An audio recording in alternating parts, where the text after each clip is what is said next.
You. Why? Don't you remember that?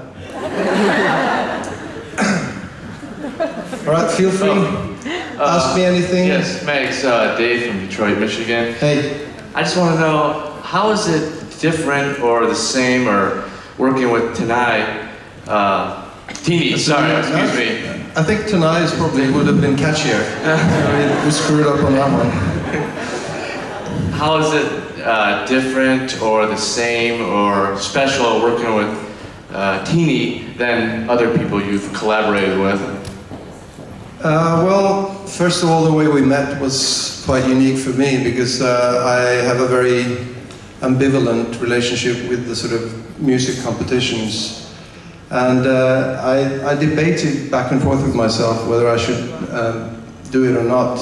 It's actually my son who worked in the production who convinced me to take part. And I thought if I have a sort of a laid-back negative attitude and think that everything was better in my day and no good things can come out of these reality shows and all this sort of, I thought that's a kind of a bad attitude to have. So what if I try to go in and choose the best of the lot and see if I can make a positive difference. And I went in with the attitude that I was going to meet young artists that I was excited about from a musical point of view and hopefully work with them later on.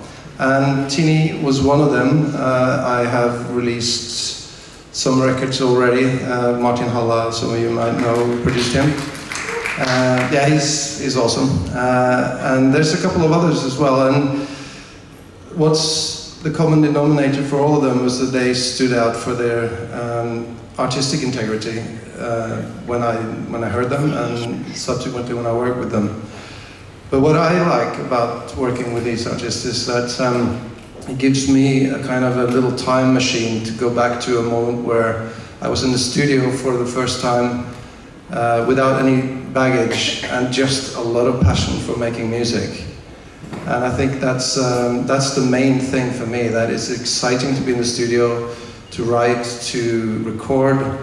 And they're all extremely talented. I'm just trying not to fuck them up, basically, and do my best to give them my support. I mean, Tini was asked by the casters of The Voice to be in that program. I don't really think she was the right, that format wasn't right for her. I don't know if it's right for anyone. It wasn't right for Martin either. But luckily for me, I found some really talented people that I feel I can give something to, and hopefully I do that.